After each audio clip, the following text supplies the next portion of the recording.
This is AutoSave, the podcast that is a book club for video games, and we finally have done it. After 160 plus hours, we have completed Final Fantasy VII Rebirth.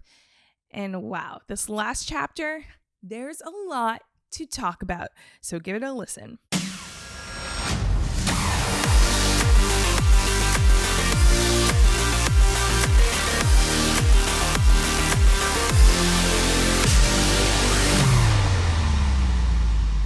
Welcome to AutoSave. I'm Camille Salazar-Hadaway, and joining me is my co-host, Mr. Nick Andrade. And guess what, Nick? We're in studio. Woo! Oh, yeah. We are in studio. I forgot about that part. It is a bit different. Weird seeing you not through a screen. Yeah. But more importantly, guess what, Nick? What? That's what I was waiting for. After 160 plus hours of Final Fantasy VII Rebirth, we are at the end of the journey. That is right. We are going to be covering the final chapter and giving our overall thoughts of the game as well. And more importantly, Nick, I want answers. I want answers. We'll give the audience some, I think. Okay. Well, hopefully the game gives us some as well. Well, I don't know if the game will, so we'll try to dissect it. All right. Well, it's been a long journey, and usually on our last episode, we do like to do a little recap of the journey in the game so far. So, Nick, hold on tight because this one's a doozy. It is. It's going to be a long one.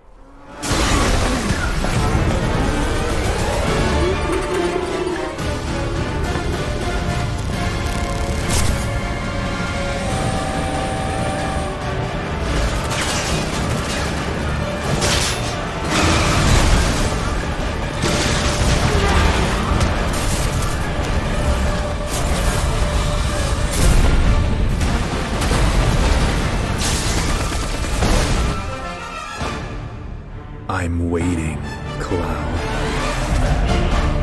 Now, the game picks up where the predecessor left off, in another dimension, in another timeline, whatever we want to call it, where we see Zack and Tifa and Barrett and Red 13 and Aerith. And Zack sees that they're all kind of, after the explosion and the collapse of the plate, they're unconscious.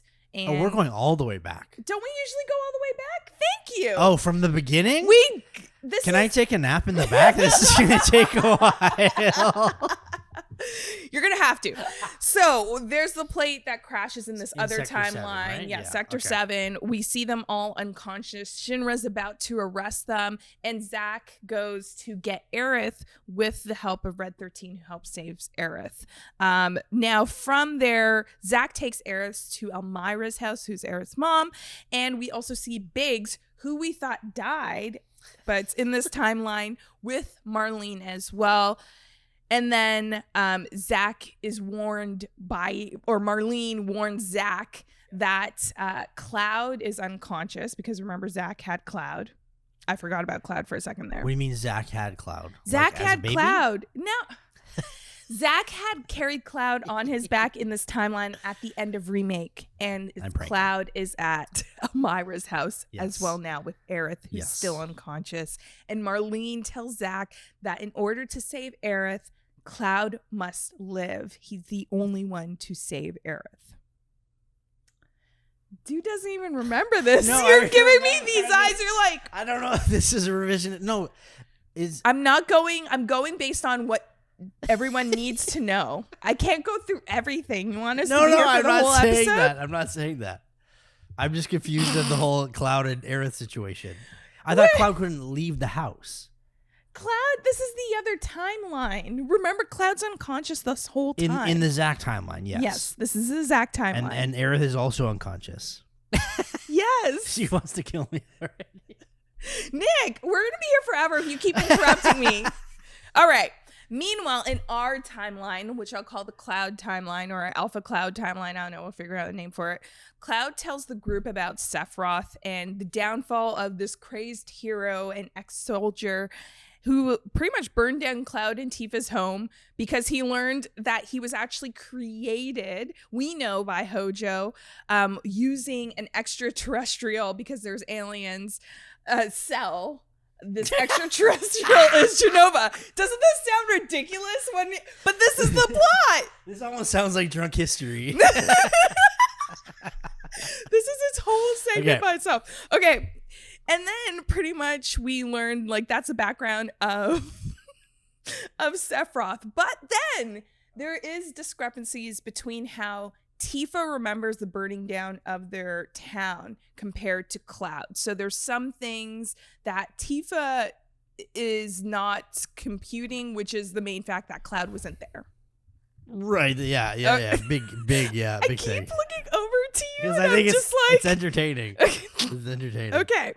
From there, the party decides after they learn about Sephiroth that they're going to kind of keep running away from Shinra, who's pursuing them, and follow the black robes that we saw in the previous game as well, that are apparently our test subjects that Shinra has been testing on. And it seems like they're all heading towards Sephiroth, okay? Now, when they're deciding to follow these black robes, they head into Calm, Juno, Costa del Sol, Barrett's hometown of Corel, the Golden Saucer, and Zach's hometown of Gongaga, also Red 13's hometown of Cosmo Canyon, and back to Nibelheim. So that's kind of like where their journey goes. They also befriend Sid, a pilot who helps us fast travel. That's pretty sweet. Mm-hmm. An ex-Turk, Vincent Valentine, who... vampire? I don't know. Kate Sith, who's a robot cat, and a Wu-Tai ninja, who's Yuffie. If you played Intermission, you are well aware of her. Also, we learn that while all this is going on, Shinra's new president, Rufus, and the Turks are after some place called the Promised Land, which they hope like Aerith could lead them to. Okay, but we don't quite know what their intentions are. We also learned that Rufus is making this war between Shinra and Wu-Tai much worse because he's a jerk. Yeah, there's a ceasefire going on at the moment, but he's going to kind of lift the ceasefire. Well, he did because he made a cannon go off. That was like a representation of the ceasefire. Yes. A lot going on. Now, along the way, the party learns that the planet itself has weapons inside of it that helps protect the planet. Did you just remember this? No, I do, but it's funny to say there are weapons inside because I'm sure people are thinking like guns, but the weapons are like animals. They're like beings. They're like whales. Whales, yeah. Yeah. Well, this is not reality, Nick, all right? Weapons could be whatever you want it to be. It's true. I could throw this cup at you and it would be a weapon because you keep interrupting me. But I won't. Now, continuing. So there's these weapons that live within the planet that activate and act as guardians when the planet is threatened. And they're activated at this point because the planet is endangered because there's no arbiters of fate.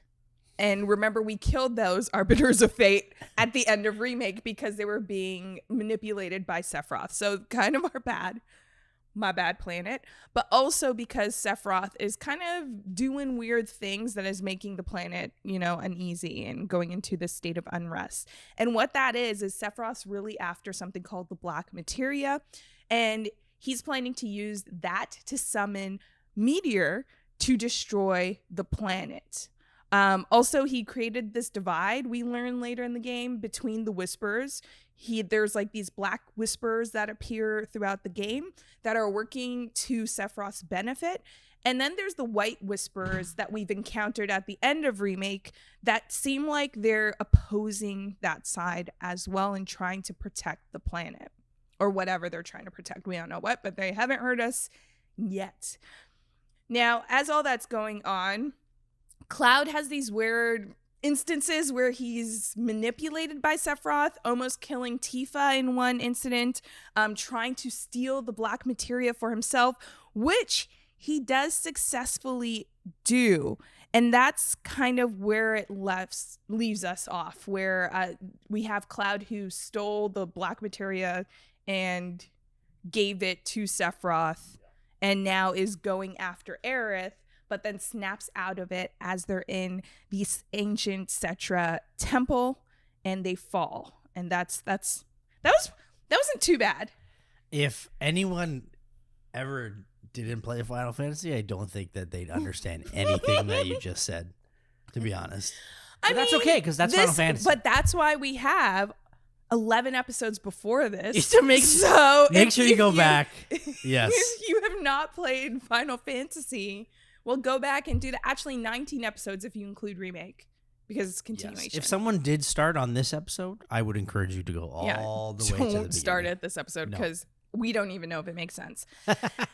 Now, with all that over, Nick, I think it was about 161 hours in the game. That's crazy for you specifically. Especially for me. Because you like to get that game over with. Queen's Blood. Spent most of my time, I feel like. How about you? How many hours did you spend? I think I'm on 210 right now.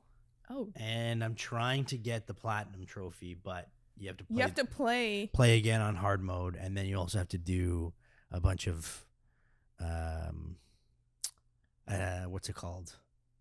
Missions, the Chadley missions. Oh, you have to do a bunch of those on like super hardcore mode. Yeah. And if you do like one mistake, I hate press Chadley. one button off, then you got to replay the whole mission again. So it's painstakingly one of the worst platinum trophies I've ever dealt with. Well, I hate Chadley, and now that just made me angry going into this final chapter. We spent a lot of time, no more time to waste. Usually we do have a question of the day off the top, but because we have so much to cover in this chapter, we're going to actually bring the question of the day at the end of the episode in segment 3. So hold on to your bootstraps, because we're going on a ride. We are going to continue into chapter 14. I was like, 12, 14, what episode are we on? Chapter 14, The End of the World. It's going to be a good one.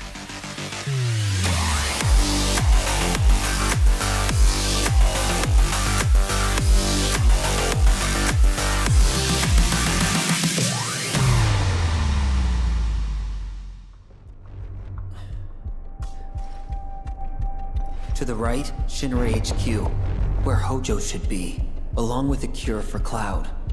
To the left, Reactor 6, which will get blown up along with Biggs unless I stop him.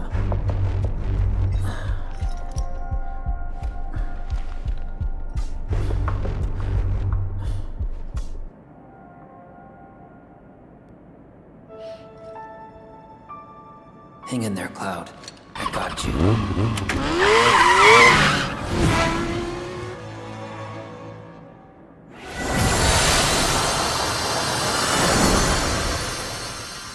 Hello? I know you're in there. Time's a wasting, Cloud, and it's not like we have much left. Up and at 'em, soldier.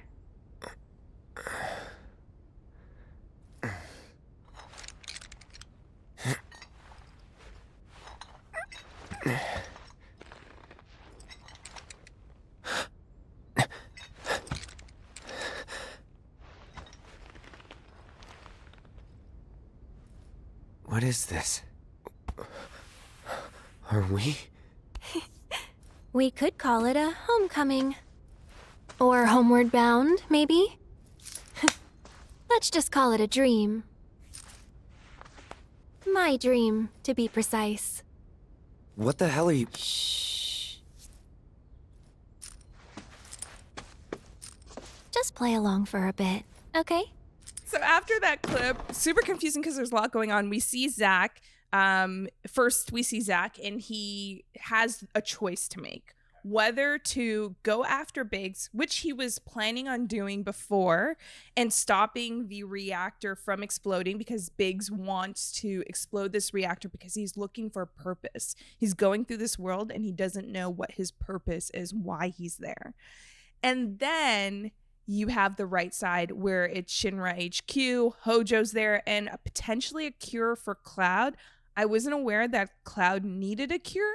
Yeah, they never mentioned that before. No, I don't know if it's just because he's not waking up. Maybe it's like some coma. They just sat him in a wheelchair, though, too. Yeah, maybe it's some coma cure. I don't know. I don't know what's going on. But that is also existing there. Yeah. Okay. Then we see him actually go down to save the road to save Cloud. Mm-hmm. But then the road that goes to the reactor in Biggs turns glowy like you have a star in Mario Kart. Right. And that's kind of how we leave Zach. What the heck? What was that glowy thing, Nick? I don't remember that when I was playing. So seeing it again makes me realize, does that mean every choice matters in this reality that maybe then in another reality he chooses the other side? And that's why? Oh, okay. Because we're seeing these multiple realities, and we've kind of heard what Sephiroth has been mentioning, a bunch of multiple reality. I don't even know what's going on. But I anyway. don't know. I don't know. But I do have this sense that's maybe closing off a potential path. Also, Zach's kind of selfish. I mean, there's a bunch of people that's going to die because of this reactor exploding, and he decides to save Aerith. Yeah, but it's also, that's not his fault. Like, everything he talked about with Biggs beforehand, he was kind of leading, like, he didn't think that Biggs was going to blow up the reactor. That's not what the conversation they had. You know, Zach kind of didn't think that was what Biggs was alluding to the big thing he wanted to do. Yeah. Plus, he doesn't know how many people will be impacted, so I guess he's not that selfish. No, it is pretty bad. Selfish. It's pretty selfish. I mean, you're the hero, you're a soldier, save people. Anyways, we then see Aerith and Cloud. Cloud waking up to see Aerith, very excited, talking about a homecoming.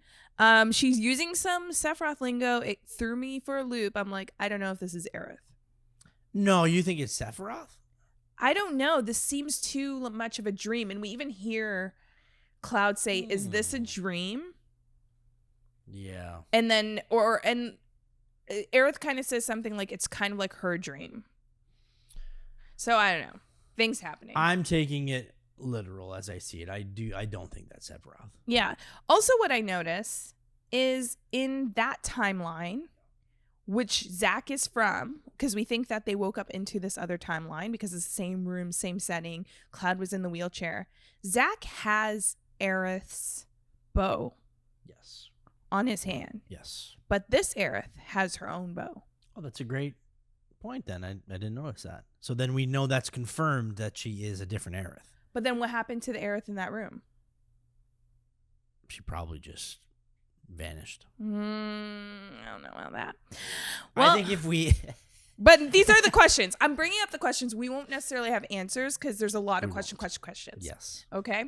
So Aerith tells Cloud not to look in the sky because there's a rift in the sky, and he obviously looks up the sky. That was really dumb, by the way. And he sees this rift.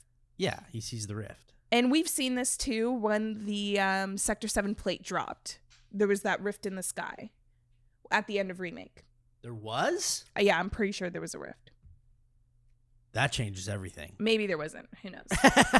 There's a lot that happened. If you squint really hard. There's a rift. But also, after this sequence of events, they decide to go shopping. Eric's like, what? The world. You can't even. I'm That not sounds making so this out of up. place. I'm not making this up. It is true. Yeah, we go shopping. We go, Aerith says, don't look up in the sky. Let's just go shopping. And they do. So they decide to go to different shopping stalls. And Cloud's still so confused, asking Aerith, what's going on? Why is Aerith acting weird? But not only Aerith is acting weird, all of the shopkeepers are acting super weird. You hear one shopkeeper thanking Aerith and Cloud for making a purchase. And he says, I'm going to miss doing this. I'm going to miss these moments. Then you hear an old candy lady say, well, this is the last hurrah, and if only we had more time. So I do understand what's going on. Okay. And I didn't, it wasn't that I looked it up. I knew what was happening. This is a timeline. I think they've been trying to tell us through this game. This is the timeline where the meteor is coming down. They are aware of the meteor. They are aware that these are their last days. Sense. So that's why they're getting free stuff from the stands. Yeah. And they keep, and all the people there keep saying, oh, I wish I had more time to do this or that, is because they know that this is the end. Yeah. That makes sense, because I was kind of like, it was confusing to start, heaven? for sure. Like, that's what Cloud says. Cloud's like almost alludes to asking, like, are we dead? Yeah.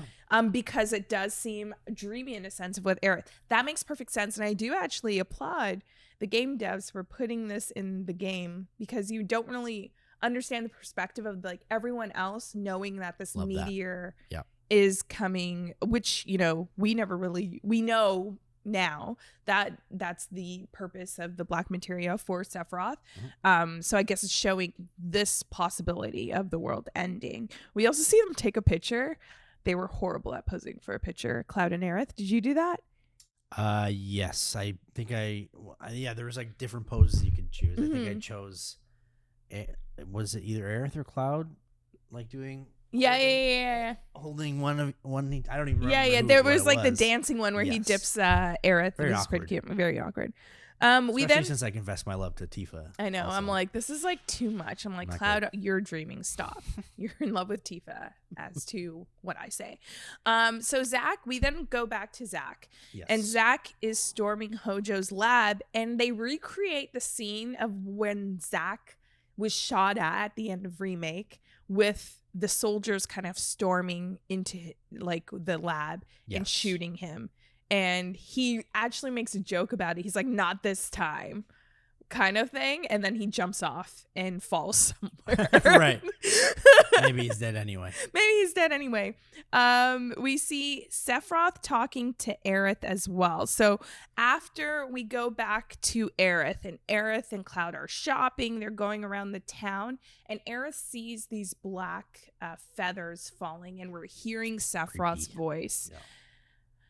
So if Sephiroth is trying to bring Meteor to destroy the world, because if you've played the original, you know he's kind of like in the crater, Yes, in the northern crater. Yeah. and he's there the whole time. pretty much, yeah. How is he talking to her? My guess is, well, I know the answer, but my guess is at this point, he kind of knows where they are. Yeah, he says, "Oh, here's where you're hiding." Right. Right. So yeah. And it's like, why are they hiding if they're gonna die anyways?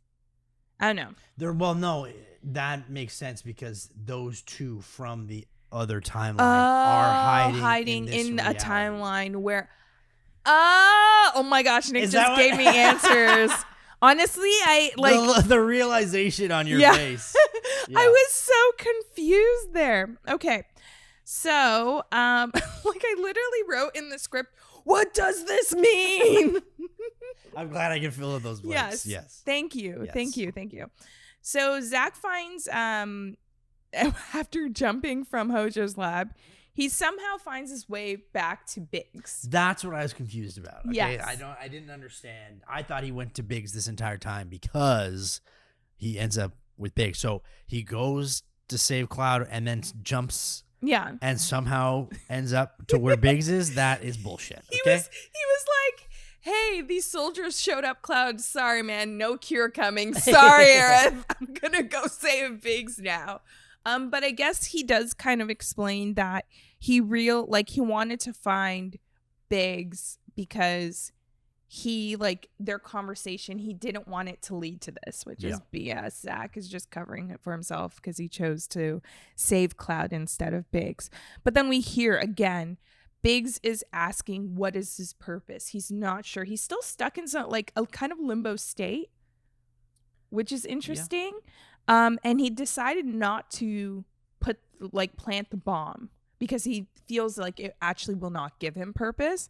Unfortunately, though, the bomb does fall. Accidentally, it falls. What's the point of this? Poor Biggs. Yeah. It does fall, and what happens then is a small explosion happens because it was like a faulty bomb. Yeah. But when that happens, we see the same Shinra soldiers that were at Hojo's lab show up, and they actually kill Biggs. And Zack now watches Biggs die. So I guess Biggs is actually dead now. Now, after this, Zack fights off the Shinra soldiers, and then it seems like everyone, like even the soldiers, know that the world's ending. And like you said, the shopkeepers. I think this is where I start to clue in that, like, oh, okay, Meteor's coming. Gotcha.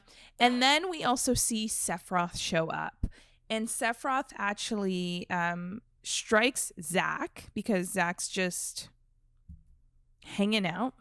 Oh yeah, that was Yeah, so after fighting Shinra's soldiers off, he finds himself at the church where this was the church in Remake where Aerith and Cloud were when they were running away from the Turks. Yes. And he's sitting on the stairs. So this is when Sephiroth shows up, and then he just kind of like gets ready to fight Sephiroth. And he asks Sephiroth, like, what are you doing here? Like, you know, I'm not going with you. And Sephiroth says, I'm not after you. Yeah. So it's Cloud. I'm guessing that Sephiroth is obviously more interested in.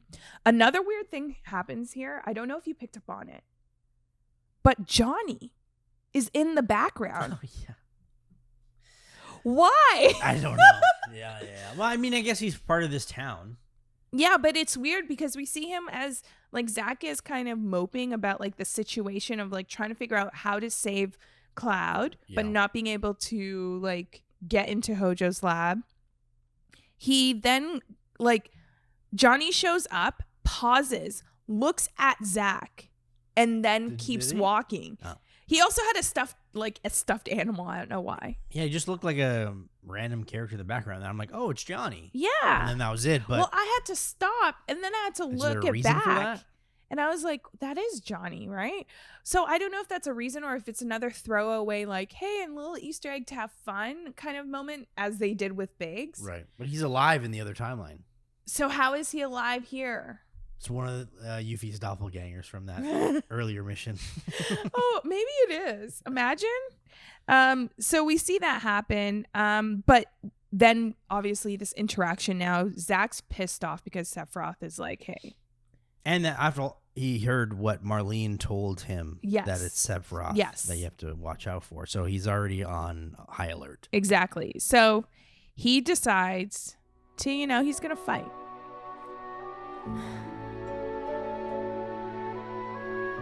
Thing is, Cloud, I really like you.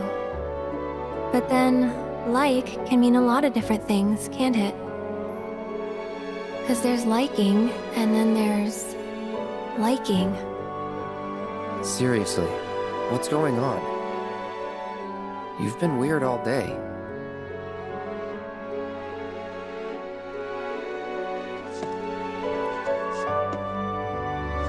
I'm sorry.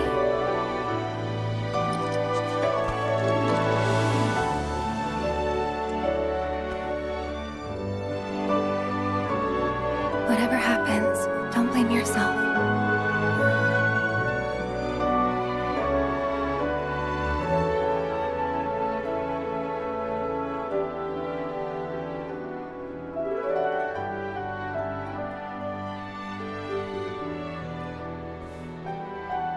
Cloud. Thank you. Sorry. I'll be okay.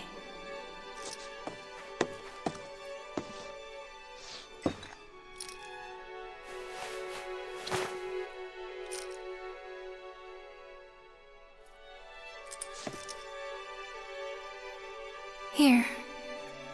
Take it. But your mom gave that to you. This isn't about me, though. It's about saving the world. And you.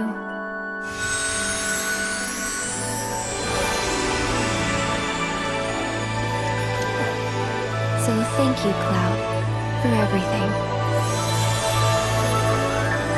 What is this?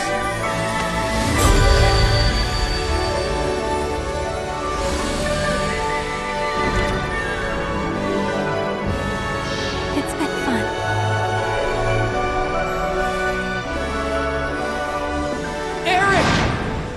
All right, so as Zack is about to go, or he goes after Sephiroth, we see him get like hit back, and then we have this moment here with Aerith and Cloud. They're in the same church, but in their timeline. How is Zack and Cloud and Aerith all in the same place, but Zack is not here in this scene?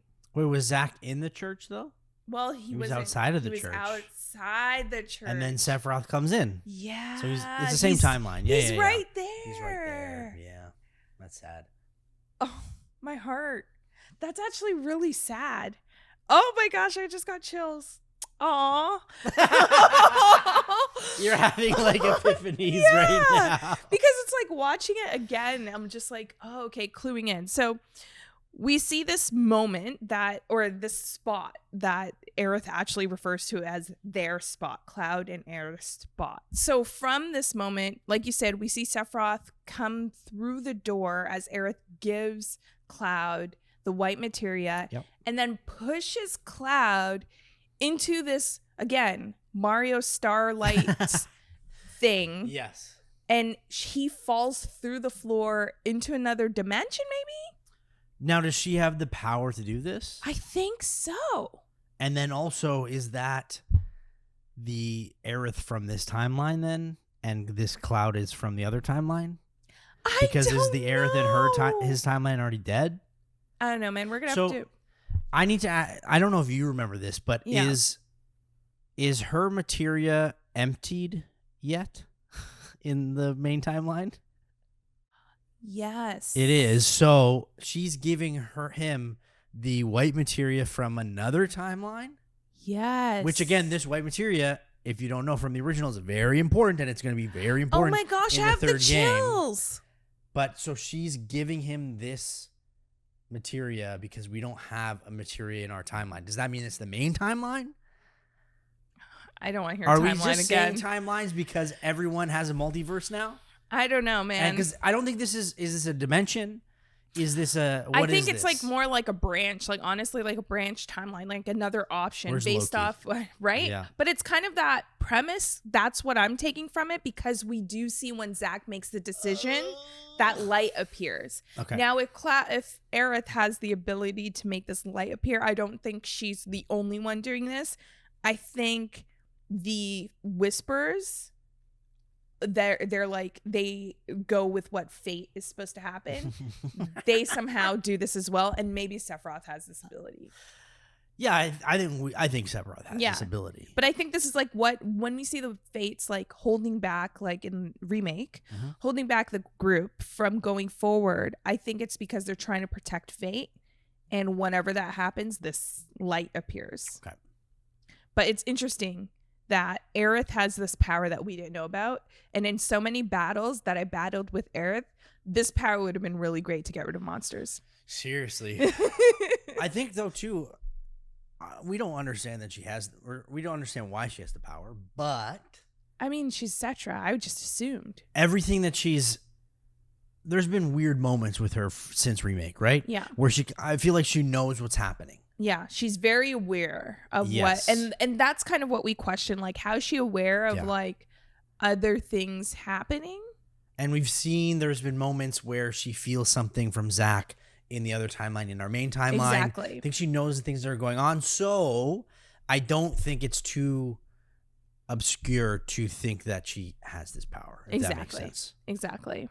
I think maybe what we didn't see throughout the game, because of those small incidences, it's probably she was learning how to control that power, because she talks throughout the game about like she doesn't really know, because her mother died when she was young, wasn't able to teach her like the traditions, and we'll hear more about that later on in the game as well, at the end of this chapter as well.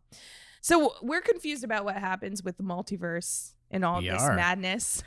Hey! But you know who's not confused? Doctor Strange? No, Sephiroth. Oh. Behold, the true nature of reality.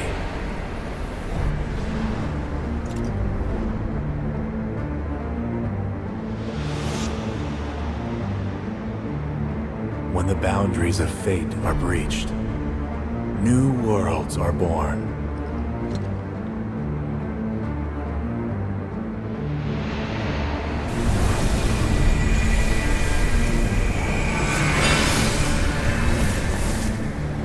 The planet encompasses a multitude of worlds, ever unfolding. Some quickly perish, while others endure. Yet even the most resilient worlds are doomed to fade. Nevertheless, their loss is not to be mourned. For it is not death, but a homecoming that awaits them. And in the planet's embrace, all life is as one. Let go of the past, Cloud, for the future is bright. We are to bear witness to the reunion of worlds. A reunion.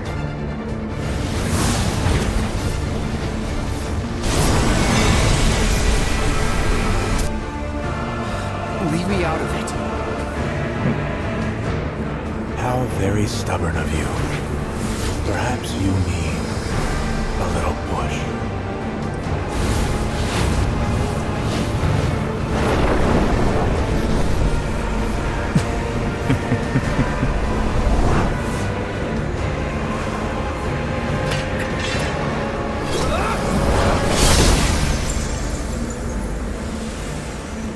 I give you my blessing.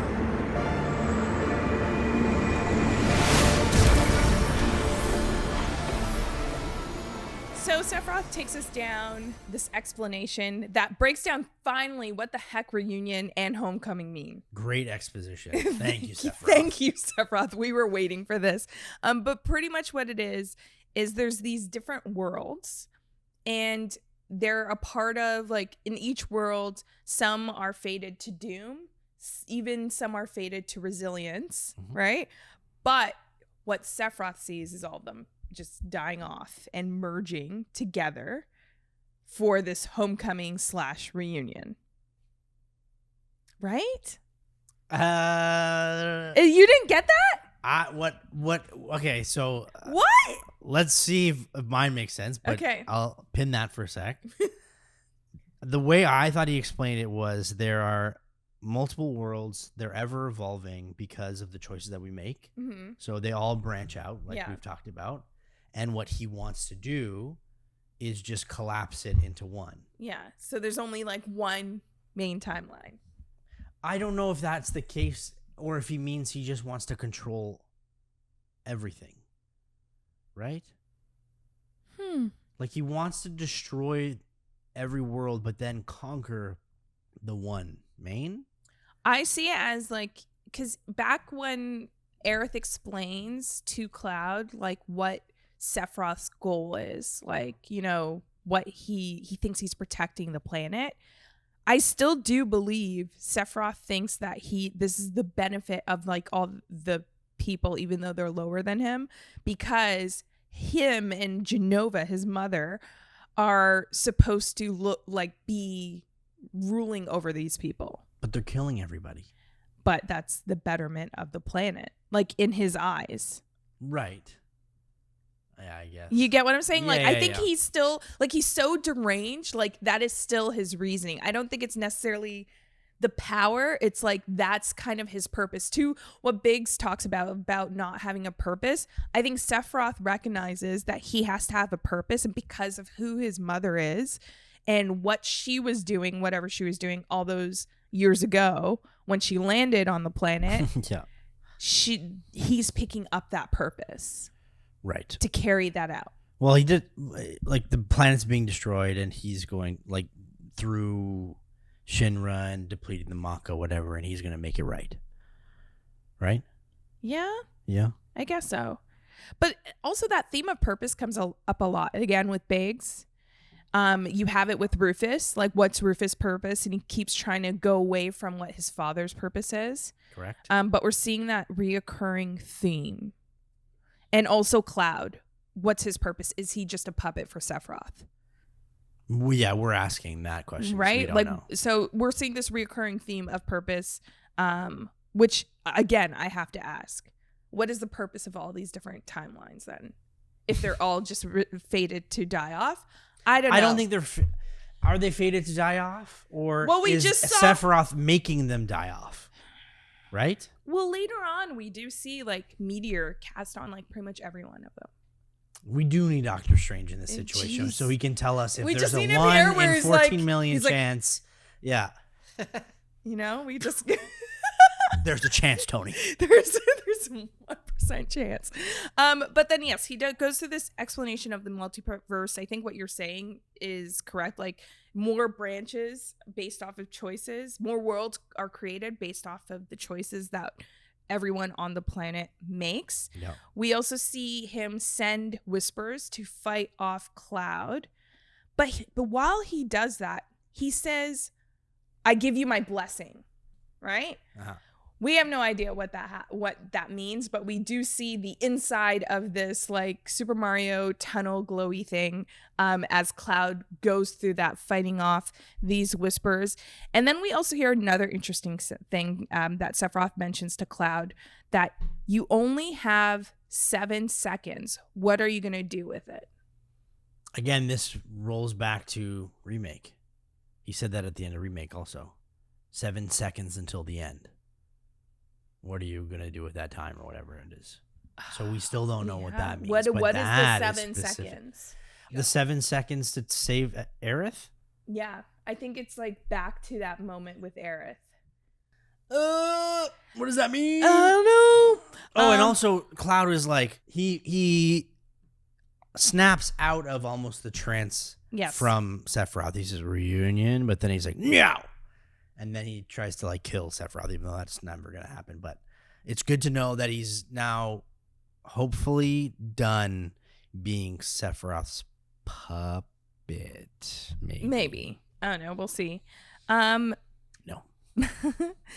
But then he lands in this eerie forest, and we hear Sephiroth recognizes that now Cloud has the white materia.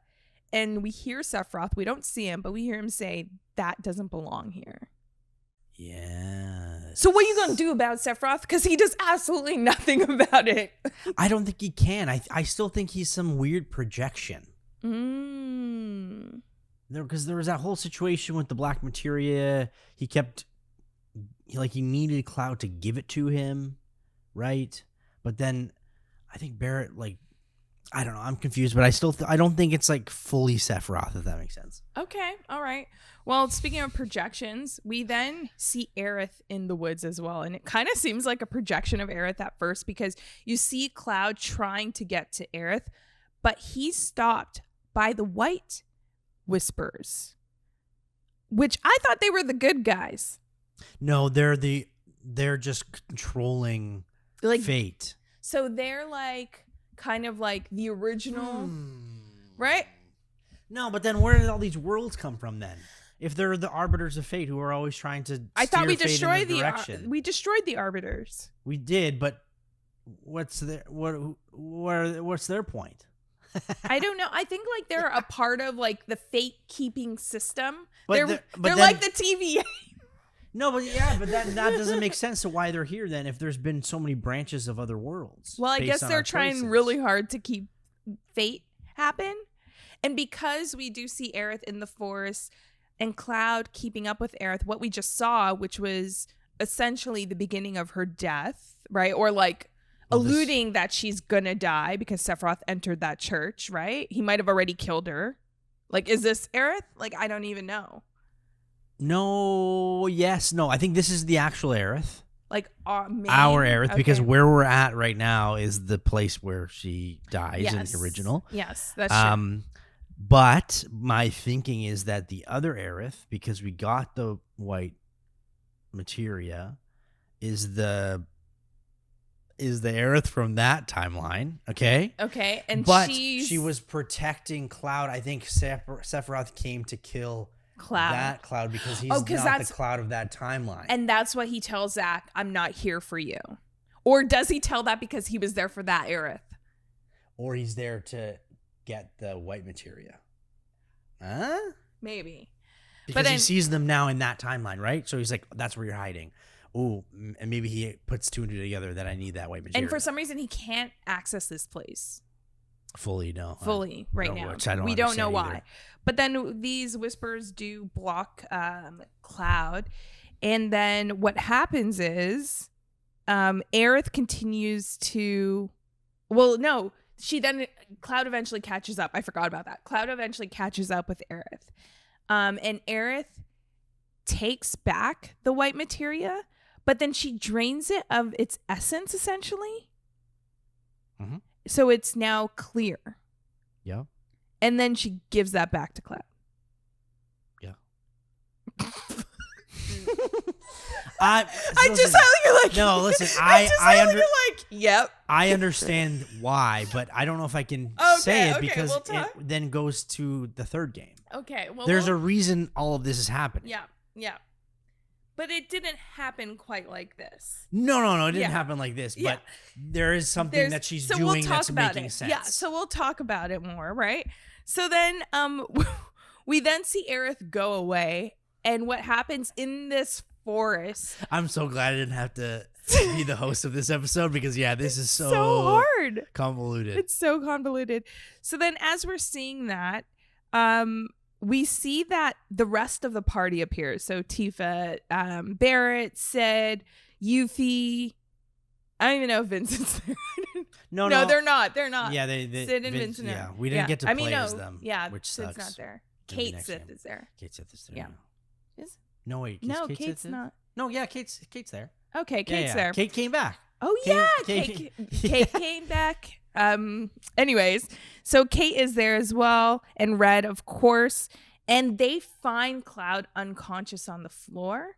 But we're seeing this all from Cloud's perspective, so it's very in and out. He's coming, to it. He sees the group, then he passes out, and then it looks like that the group is trying to find Aerith. They're calling out to Aerith, and I guess they continue to walk where we saw Aerith go as Cloud before, and then Barrett's carrying Cloud around because Cloud's obviously unconscious. We then see the Whisperers, right? So we see that the Whisperers are still stopping the group from coming to Aerith. So it's not just Cloud. It's the whole group that can't get to Aerith. And then Cloud wakes up at this part, and he pretty much decides to walk with the group to find Aerith. So as they go, they finally arrive in a forgotten capital. I'm gonna go out on a limb and say those assholes are fixing to get in our way again. Look at them, though. Yeah. They're different. Don't belong to fate or the planet. They belong to Sephiroth. I'm waiting, Cloud.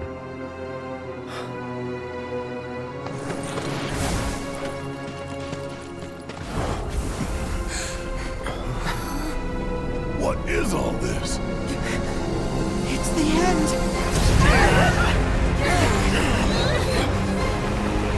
Sephiroth.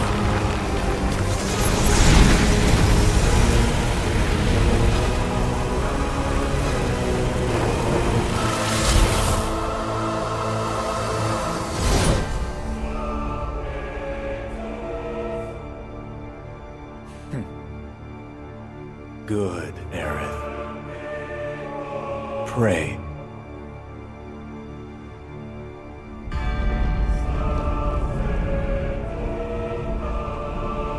It's upon us.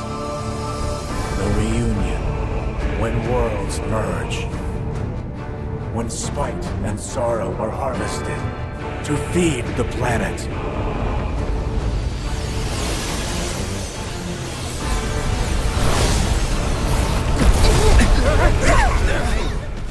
Now, we see that these Whispers are blocking the whole group from entering the temple as they continue to make their way down to this forgotten capital, which is, I guess, would this can be considered the promised land that Rufus and the Turks have been looking for? No, I still don't think this is the promised land. You don't think this is the promised land? No. Okay. So this forgotten temple or forgotten capital is another Citra. I don't know exactly where they are. But is it conjoined? Is it something to do with the temple from before? Is it the Central Temple? It does seem like a sacred place, though. Yeah. It's very sacred. I don't think it's the Promised Land, though. Okay. So not the Promised Land. But what we do see as we're going down, we see Aerith trying to pray. And we hear her actually say, and this is what I was referring to, you hear her like frustrated with herself because she doesn't know how to pray because her ancestors she didn't have anyone to teach her. So she's saying, please, I hope I'm doing this right. I don't know how to do this. Please help show me how to pray. And as she says that, she continues to make her way into I guess like that temple area is where she already is. Now, as we're going through, obviously those whispers are there. And Sephiroth is saying, we hear Sephiroth say, good Aerith, pray. So Sephiroth could still like see? I don't know. It sounds creepy though. But he wants her to pray. To Does he know what she's pray. doing though? She's not casting pray, but she is praying. She is praying. She's not casting pray. But does Sephiroth know what she's trying to do? I think so. So he's letting her? Yes. I think he knows. Sephiroth. I think everything that Sephiroth says now, because I'm just like, he knows. He has to know. He knows too much, you know? So you have to fight against some whispers. After you are going, like, it seems like the white whispers are now protecting where Aerith is. Yes. Right? Yeah. And then the black whispers are... No, sorry. The white whispers are fighting off the black whispers, and the black whispers are stopping the group from going to Aerith. I think that's what's happening. Because they create that, like, waterfall thing. Right. Yeah. And then we hear that Cloud is the only one that could enter because the group tries to pretty much punch their way through the whispers. Like, they create a waterfall and they try to walk through it, but they can't. And Cloud's the only person that can. If you remember too from Remake, it's almost the same exact thing when they entered that void area at the end of the game. Yes, it's almost the exact same thing with those whispers. So I don't know if there's some sort of tie in there. Why do they want Cloud to be there? They want Cloud to be there because... Actually, I don't know. If the White Whispers are trying to protect Fate, then they need to stop Cloud from trying to save Aerith. Mm-hmm. The Black Whispers want him to save Aerith, but why? That's what I'm saying, and that's why Sephiroth says, keep praying. No, but that doesn't make sense either. I don't know. Okay, well, we're going to try to make sense of it. What we do see is Cloud goes through this waterfall of black whispers, and he goes deeper into the capital city, and you have a last chance to prep, which I was like, oh, man, this is going to be the end-all, be-all, so stock up. Which is bullshit, by the way. Okay, why is there random places to stock up and heal up from the cetras of ancient old times? Hey. Like there's... And you can buy potions? Hey. That's they needed supplies too. We should have been able to stock up before it told us, hey, this is your last chance, and never again. Yeah. The game's making it too easy for us. So I have a gripe against that. Sorry. Random. And again, we hear Aerith trying to pray, trying to learn how to pray. From there, things get intense.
Don't wait.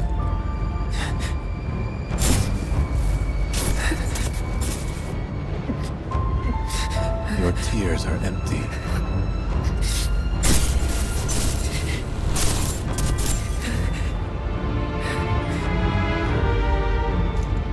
Just like you.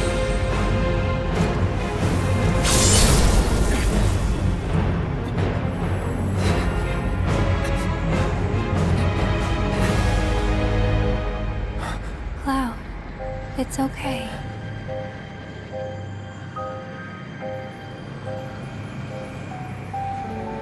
I got this.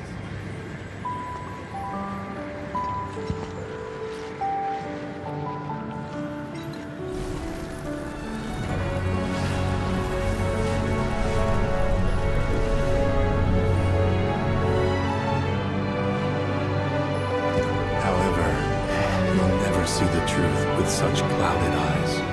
Shut up! After all,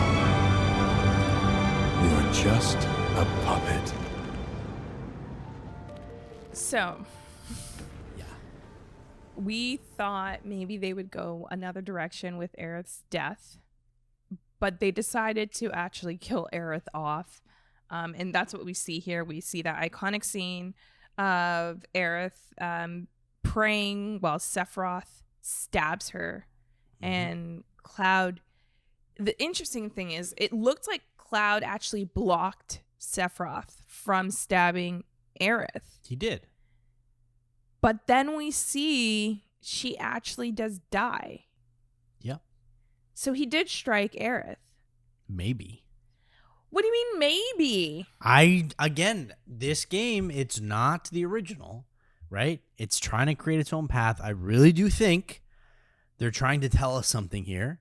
That'll all make sense in the next game. However, if you look at it reasonably, is it Cloud's mind? Because, as we heard here, Sephiroth saying, "You're still my puppet."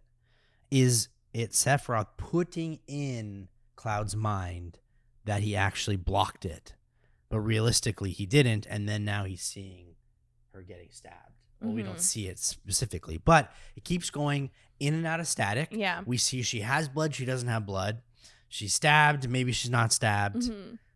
What's reality? Yeah. Well, the interesting thing that you did mention there, to your point of like Sephiroth making Cloud think that he blocked it, maybe that's a possibility, because right before that we do see Cloud actually was about to strike Aerith and he fights it off. Right. So there's still a grasp that Sephiroth has over Cloud, and we don't quite understand why that's still there, because Cloud, you would think like when you're fully, like a character's fully realizing the manipulation that's happening to them, maybe they're able to get out of it. But it doesn't seem like that's the case for Sephiroth and the manipulation he holds over Cloud, and we don't know exactly why he has that power. Yes. Especially because like Cloud didn't transform into like one of the Sephiroth clones. No. There's definitely something else. It's something else. But we do see Cloud mourning Aerith's death. A lot of static, like you mentioned.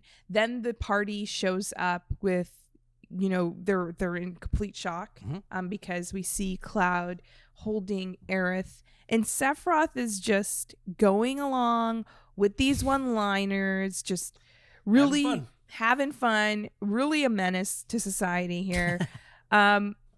Again, the blood thing, I'm not too sure what that means when the static goes in and out. But what we do know is that you have to face off now. Sephiroth has changed into the Genova Life Clinger. These bosses, as we get into the last bit of the game, they are very intense. Oh, yeah. Stock up. And if you didn't, just go back to an earlier save file and pick up from there, because it is tough. We see the party, or Cloud and the party, fight off the Life Clinger. And I thought what was really heartfelt in this moment, because usually like any battle, even when you get into like final boss territory, it goes to battle music. What I really liked that the game did is it kept playing Aerith's theme during this battle with the life clinger, because then it's just like, it just makes that more of an emotional connection. Like, even like, it's already sad seeing Aerith die again, although we thought maybe there would be hope. But then also having to like get into a boss battle right after that. Yeah. And then you're hearing the theme, and like you really feel the whole party's mourning in this moment. So props to the devs for doing that as well. Also, the boss is life clinger. Yeah. No, maybe they're trying to tell us something, that Aerith is clinging to life. Yeah. She's not dead. She's clinging. I believe. Life. Now, throughout the battle, Sephiroth keeps saying all these one-liners. Horrible. And you actually have moments where you fight with different party members, which I thought was really cool as well. And then another glowing path appears. What now?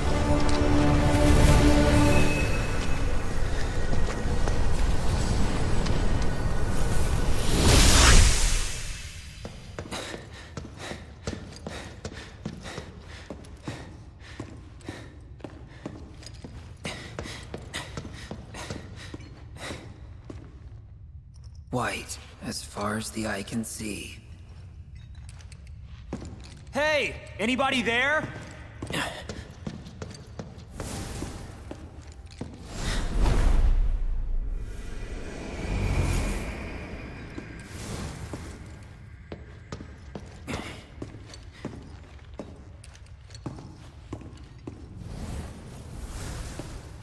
How about that?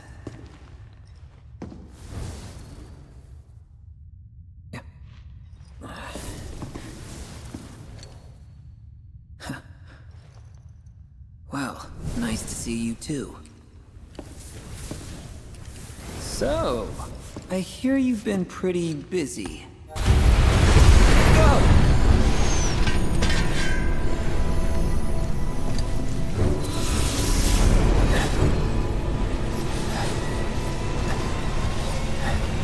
Zack?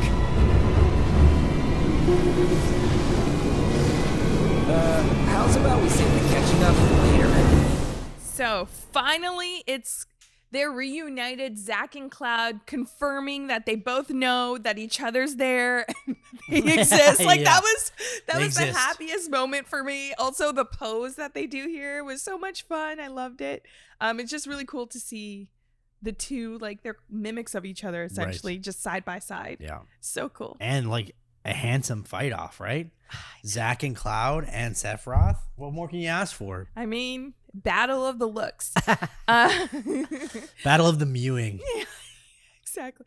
So then Sephiroth actually starts fighting with both of them, which is, well, the Genova life clinger starts fighting with both of them. And I really did like this Zack and Cloud fight, because I think like any fan of Final Fantasy, like this is just something that you wanted. Like it's just such fan service. It's such a good moment.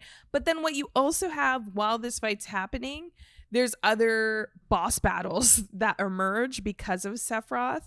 And it looks like you're also going through this glowing path as well as you're making the transition. Yeah. So I think that path, this light path, makes like is a connection to the multiverse, essentially, that Sephiroth explained.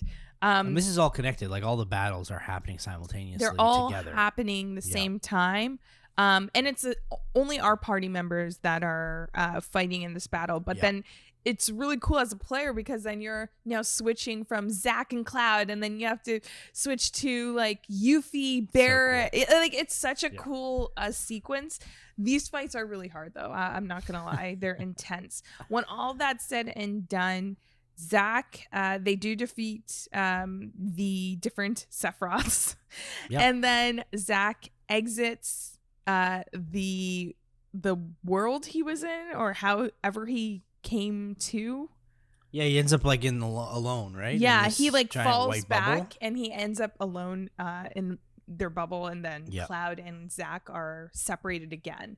But at least they know of each other. I'm What just so happened happy. though? Why? What was going on there? I know you mentioned it in the third segment. But... No, I don't know. Okay. I don't know. Okay. I have no idea what was happening. I may know like a little, but I don't know everything with that one. But what I thought was cute in this moment with Zach and Cloud during the fight is you hear Zach say, "So I heard you've been busy." Oh yeah, yeah, with Tifa. Okay, Tifa in our eyes.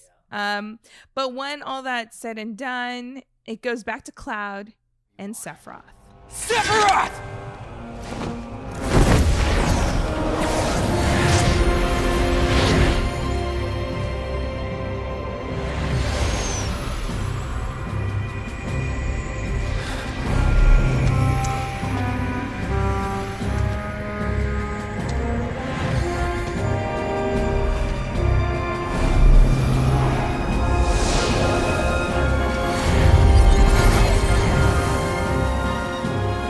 Let's end this. Together.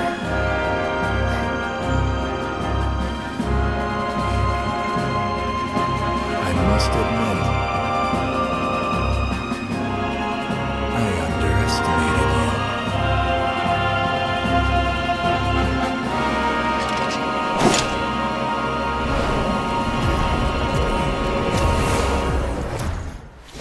So after defeating all the different versions of Sephiroth, we finally are left with this one. And just as I thought it would be a showdown between Cloud and Sephiroth, who shows up? Yeah.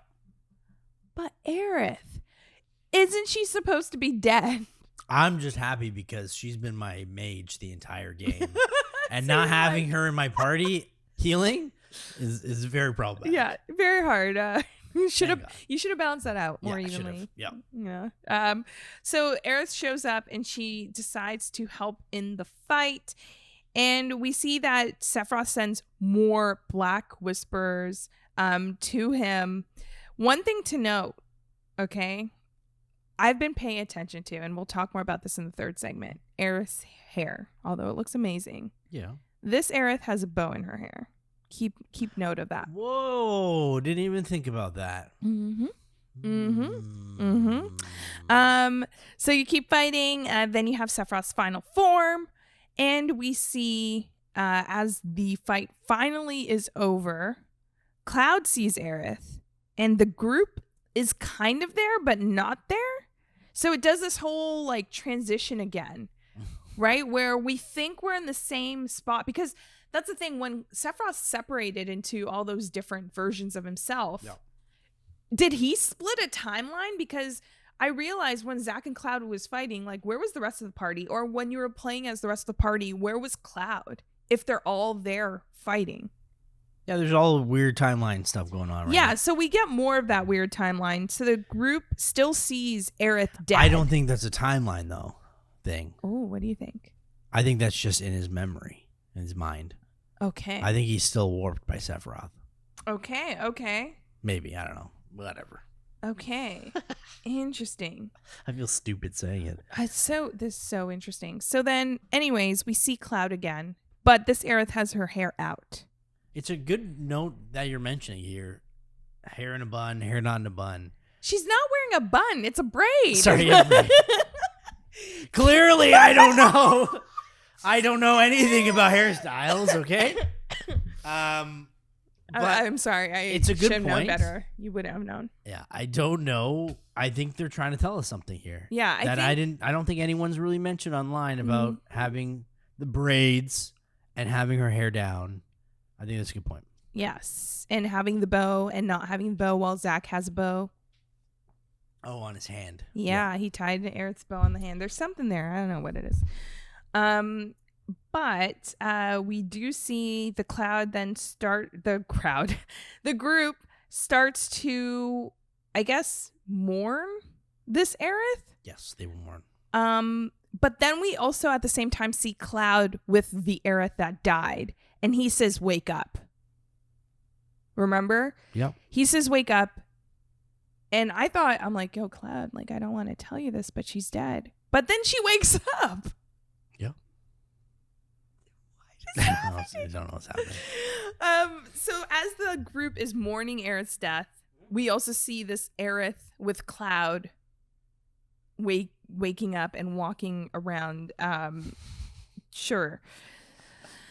So She has to stay back, though, right? So what happens? It then shows Cloud walking towards the group, Mm-hmm. where they're mourning Aerith, although Aerith is with him. Yes. No one sees Aerith. No one sees Aerith, but there's like two Aeriths, essentially, because they're mourning Aerith. They saw, right, her die, and that's why they're crying. Yep. And then Cloud just says, "Let's go." God, he is so emotionless. It's like, read the room, man. I know. So Aerith decides that she'll see them off. And I guess that's probably why he's not too phased in this moment, because he still sees Aerith. Oh yeah, he hasn't come to terms with anything. Yeah, yet. he hasn't processed anything. It then switches to a scene with Rufus, who we haven't seen in a very long time. Oh yeah, this scene. I almost forgot about Rufus. Yeah. But Rufus is actually talking to Glenn. And he mentions that What a stupid name. But it kind of seemed like they were in cahoots. Yeah, they've been like talking about things. I think they both know. Because he's like, "Oh, you actually know what you're doing," or something like that. Yeah. So were they in on this manipulation thing? Like, No, I think they're trying to manipulate each other, but then I think they're also on the same page. I think they both want war. but it seems like they're talking about Sephiroth specifically, because we hear Rufus confront Glenn and say the war is really a distraction for Rufus to pay attention to, so he doesn't pay attention to Sephiroth. Right? Yeah. And Glenn's like, right on, you figured it out. Right? So there is something there, and we know that Shuna knows more than what we know. Oh, they definitely do. I think Hojo knows a lot. Hojo knows everything, yeah. But then the whole of Shinra doesn't know. Like, Rufus doesn't know everything, but they know quite a bit. Yeah. And it looks like Glenn is a Sephiroth follower, because what happens is as they have this confrontation, Rufus gets upset because he realizes he was the one being manipulated by Glenn. Yeah. And then it seems like he gets frustrated in that moment and he decides to shoot Glenn. But then when that happens, it switches to Sephiroth. A Sephiroth clone. This is where I was just like, okay, guys, I've had enough. I just went through everything with these timelines. I'm not really sure if Aerith's dead. And now you want to throw me a cutscene where Glenn is basically Sephiroth and Sephiroth is Glenn. So does that mean Sephiroth is Wu-Tai? And then the clone dies, or not a clone, one of the Black Cloaks. Mm-hmm. I don't. The interesting thing with this Glenn and Sephiroth thing as well is there's a moment where the camera switches to Glenn's perspective. And we see Glenn's hands. Before he turns into Sephiroth clone, we see his hands and like he's walking away from Rufus. So I'm like, why would the developers put us in the perspective of Glenn? Everything they're doing is intentional. So yeah, and that's what I'm trying to like figure out. Why would we be put as the player because when we see this before, we're Zack. Yes. Is Glenn gonna be playable in the third game? Like, what is happening? I feel like we need Simon in this. I know, Simon. Shout out Simon, who played this game twice. We should have got Simon today. Yeah. All right. Well, he could probably tell us what's going on exactly. I know. Here. We really should have got Simon. We need a Simon now. Lifeline. But then we see that, so we don't know what's happening there. But we do see that the clone changes back. It is not Glenn. And we hear Rufus say, I don't want an imitation. I want the real thing. So Rufus is aware. But he doesn't, I don't know. He's aware what these clones are, and we still don't know what these clones are. I mean, Hojo's probably told him everything. Do you? Yeah, of course. I think so. I don't know. There's a reason why Hojo's part of this. And he hasn't, done his own thing. Yeah. I think he's connected Well, after with Rufus. the last chapter where he wanted to experiment on Sung, and Rufus is like, whoa. Oh yeah. Hold back. But anyways, so then now we switch after this scene to see that the two weapons are eating black whispers. They're yes. They're not helping them. They're like no, fighting they're not. them. I'm sorry, they're helping the white Whispers, whisper cause. Yeah. And then it switches to Zach, who wakes up at the church. Yeah, he's at the church again. Aerith is not there. No. Is this the same church? No. Okay. I do not think so. Well, he does say could reunite again, because this is obviously where he's separated from Cloud. So I think this is the developers telling us we're going to see Zach again. Yeah. From there, we see more black cloaks in Nibelheim. And I honestly don't know what to make of that scene. I had no idea. I don't know why it's there. We then go back to where the High Wing is, and we see Sid there, and everyone is in that field really by themselves trying to process the death of Aerith. And we see Aerith actually go to each one of them. And the only one that acknowledges that Aerith is there, or something Aerith, is Red 13. Once again, there's another point. And remember, Aerith talked about her and Red having this connection because of like their people to the planet. I think this is what that is. And I think also that ties into why when she would talk to Red with his normal voice, which we found out. Nanaki, that, again, maybe this all ties into something here. Well, I think it was like they explained because they were in the lab. They like pretty much were in the lab for such a long time together. They bonded over that. So Aerith knows more about Red than anyone else. And it seems like their people had very similarities or connection with the planet, which is interesting as well. We then, as the group leaves, Tifa especially having a really hard time with Aerith's death. They were so close. And then Cloud does something really weird.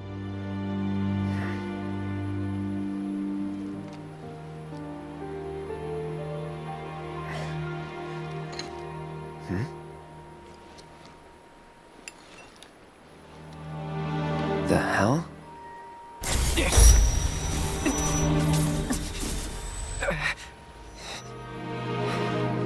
The reunion. Hey, you coming or what? Yeah, one sec.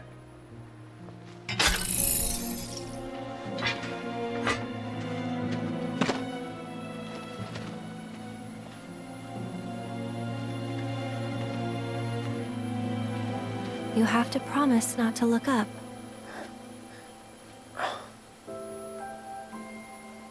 Don't look up. Well, now I gotta look. Fine, but don't let it get to you. Don't let what get to me? It's not real. Just an illusion. Now let's go get Sephiroth. He's hiding up north. North? Trust me, he is. Soldier's intuition. Oh, yeah? Better hope you're right.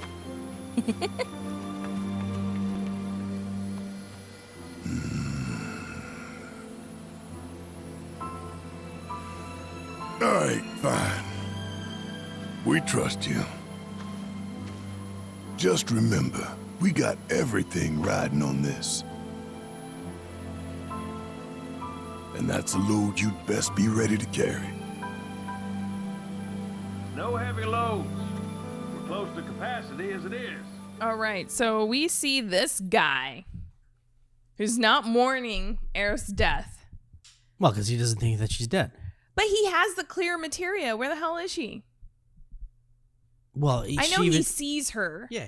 He's not putting two and two together. You think he's still like confused? Well, I guess. Well, so. yeah, because she also said, I have to stay here to figure this stuff out.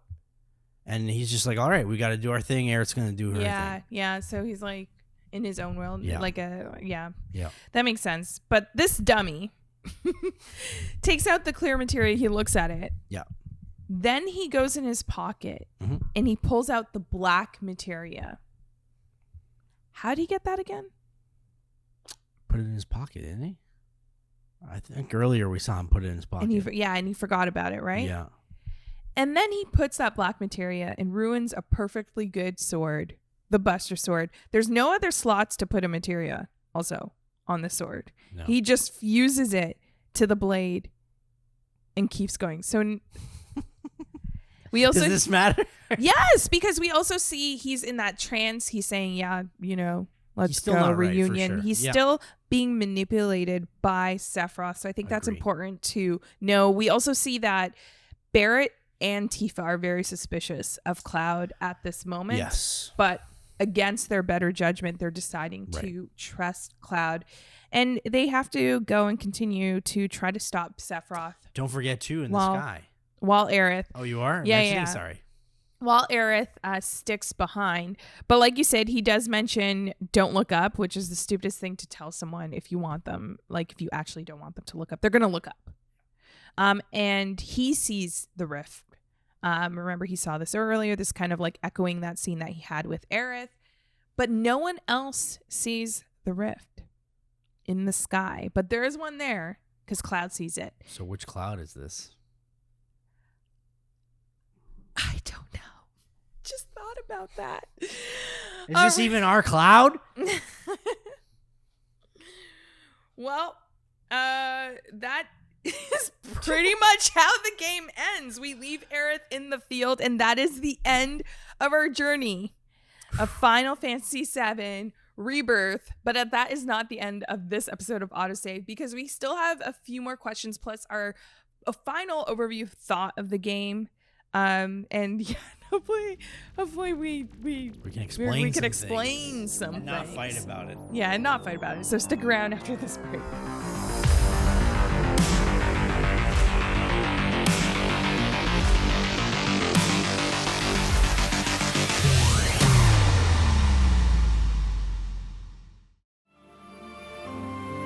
You gonna be okay getting back? And if I said I wasn't?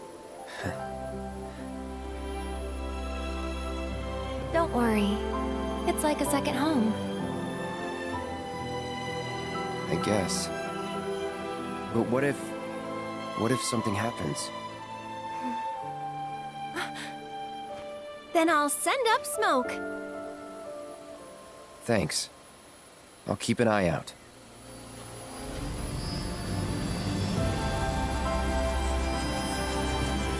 I'll put everything I've got into my prayers. I'll stop the meteor. And I'll leave the rest to you. Good luck. Aerith. I will stop Sephiroth. Trust me.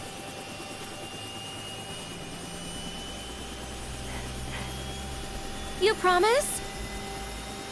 Promise.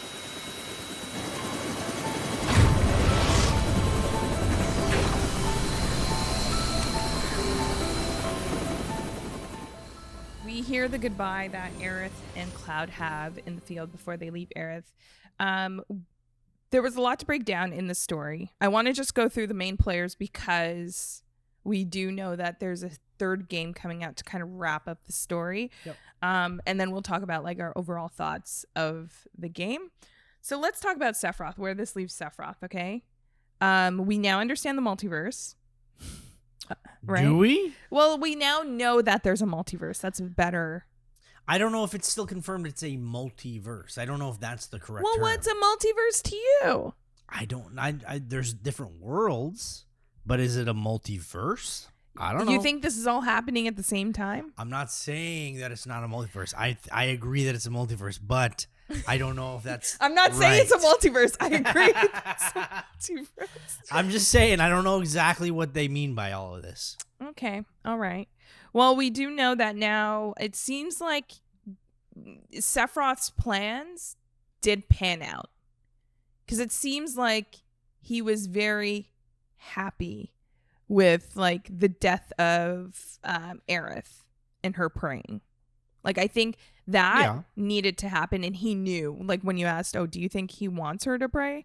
Like, I think he knows something is up there, and in order for the next events to happen, because I think, okay, we go back to this idea of like what he told Cloud about, you have 7 seconds. What are you going to do in that 7 seconds, right? We are thinking maybe it's this death of Aerith, right? That could be the 7 seconds. What if, and hear me out, everyone has 7 seconds where they could change it. So Sephiroth's 7 seconds from the original game would be him not being defeated by Cloud, right? Okay. Cloud's 7 seconds is saving Aerith, right? So he's like, you have 7 seconds to do what you need, but I need her to die in order to get to my 7 seconds where I could stop you from beating me. I really hope it's not that. Maybe it is. Maybe it is. And oh, man. I want to believe that Aerith's not actually dead. The last cutscene we saw there makes me think that she is, which I think a lot of people are upset that there was no burial scene almost I think in the original game. Yeah, you bury. That's why she's in the water and you let her go, whatever, and there wasn't that because Cloud is still attached to Aerith. Well, we'll get to Aerith. We will, but I don't want to believe that she's gone. I don't think that she is. Do you think Sephiroth believes she's gone? Yes, but I think she has something up her sleeve. But then when she appears, Sephiroth says he underestimated her. Yeah. So he's aware she is not gone. Yeah, but I think she has a plan in motion that will help them later on. Is she going to be there to help them or not is the question. Okay. Where does that lead you with Sephiroth? Like, what are you thinking when the game ends? Do you think the game did just by Sephiroth and his character? Yeah, the game I think ends like you said. Sephiroth is in a position, regardless of whatever is going on with the 7 seconds. Yeah, he's in the position of where he needs to be. Okay. To get what he wants. Yeah, and they made him really menacing. I think he's actually a really good character. Even though the clone thing is very confusing, I think they played that up a lot. In this telling of the game, where it's so confusing to us because there's this other bigger storyline I think is happening than what we know in the original. I do hope Sephiroth is aware of everything. Like, I still think at this point he has to be. I don't think he is that villain that is still has the upper hand. He has the upper hand, but I don't think he is considering Zack. I don't think he's considering what Aerith's trying to do. Zack. He knows Zack. I know he knows Zack's around, but I don't think he's bothered by Zack.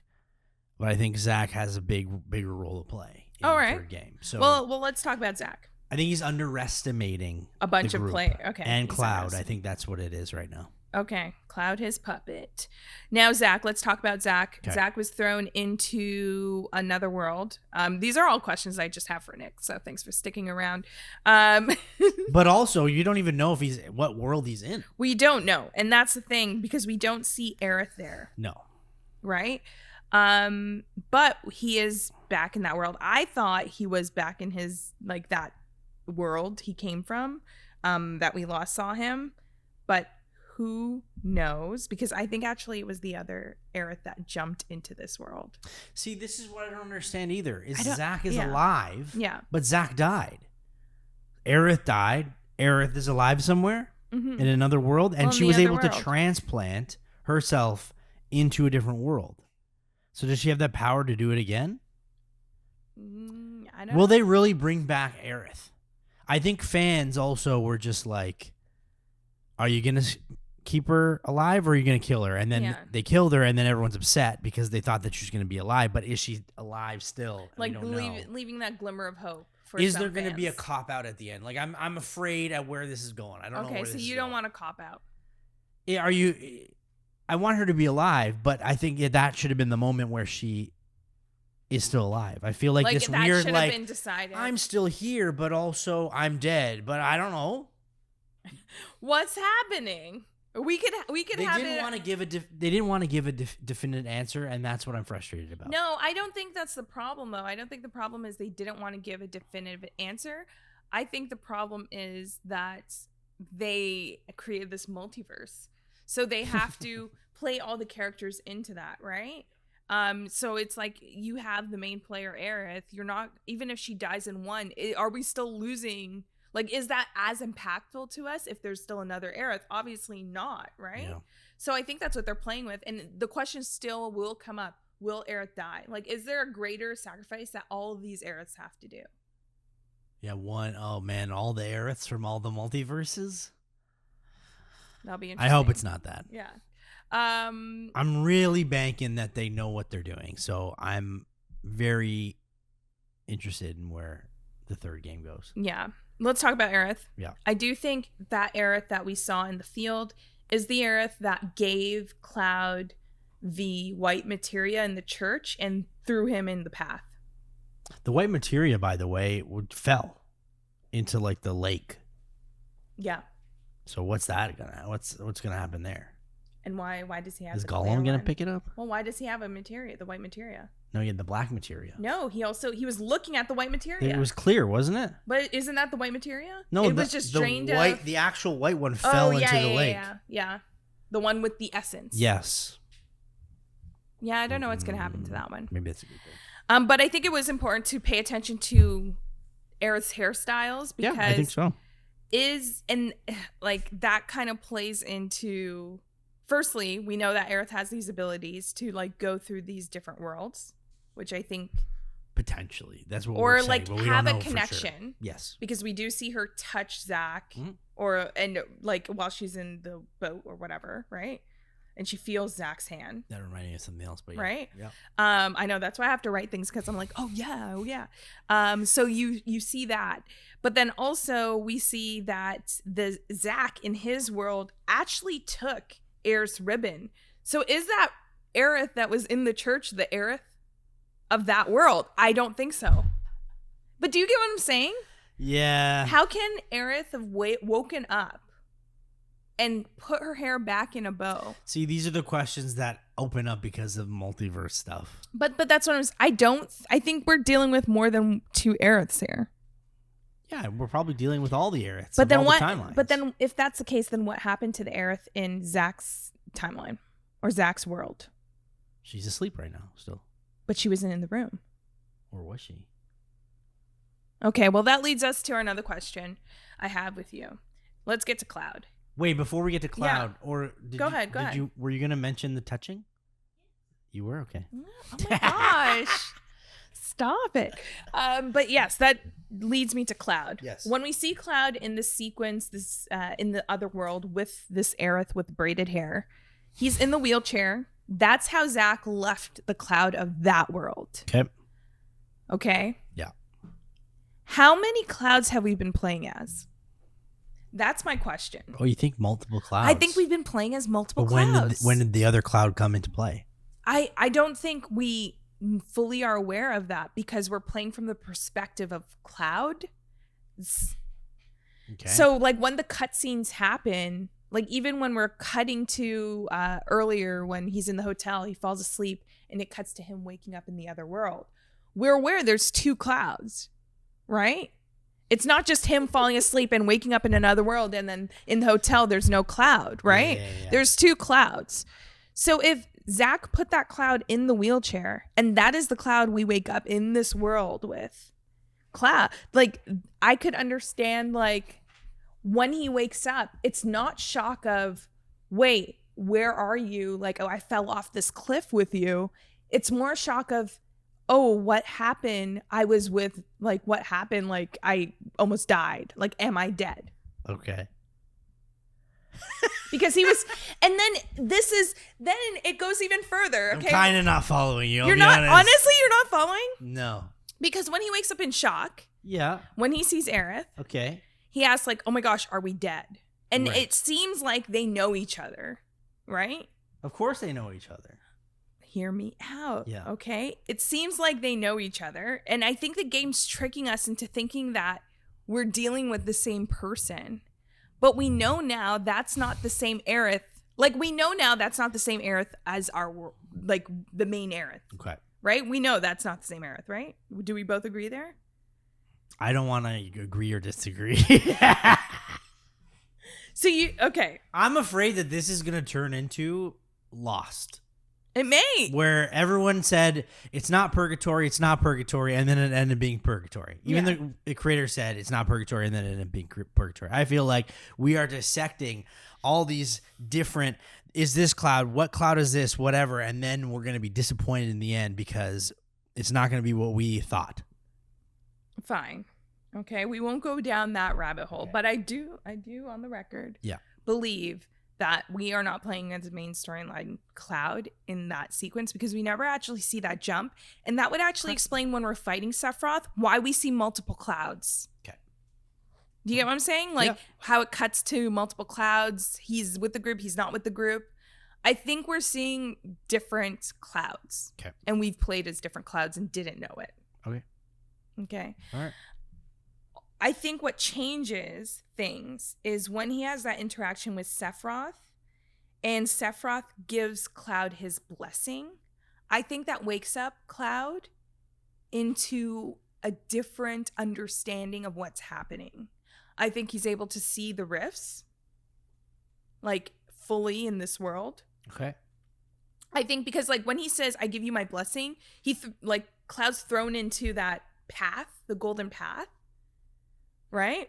I think also that gives Cloud the ability to potentially do what Aerith does, willingly or not. Like he may understand or not. Okay. Because when Zack appears and when Zack is then thrown back into the other world, it's Zack touching Cloud when he gets into fight, right before the fight between Zack, Cloud, and Sephiroth. He touches Cloud and that's what makes him show up. It like activates him because he's like, oh, where am I? Yeah. And it was Aerith before or Zack when he touched Aerith's face. Aerith felt that. But that makes me think that how we're talking about different clouds, whatever, it's actually just one cloud. But all these versions are connected, but it's still just one person. It's still the one cloud. Yeah. Well, when he's fighting Sephiroth as well, you see that glowing light. It's similar to what Aerith did when she pushed Cloud down the tunnel thing, like the path. You see that light actually around Cloud as well if you look back. Really? Okay. So I think Sephiroth did do something to Cloud. And I don't know exactly what. But I think it has to do with understanding, like, knowledge. And when we go back to, like, what the live stream is, it is a wealth of knowledge. I think that's something intuitively that Red and his people have. I think that's intuitively what Aerith and the Cetra have. I think that's something Sephiroth gained while looking into Genova. And I think the blessing is some sort of knowledge of the greater understanding of things. Okay. That's my theory. So does that mean then that Cloud is right where Sephiroth like wants him because he's now? Not necessarily. I think there's a reason why Sephiroth had to give him the blessing. And maybe it is because now he knows that Cloud has the black materia. Like, I think Sephiroth knows Cloud has the black materia. The game ends with no promises awaits at a journey's end. What does that mean? What's the developers trying to tell us? I think there's no promises as to what you think this end is going to be. I really do think that they have something planned.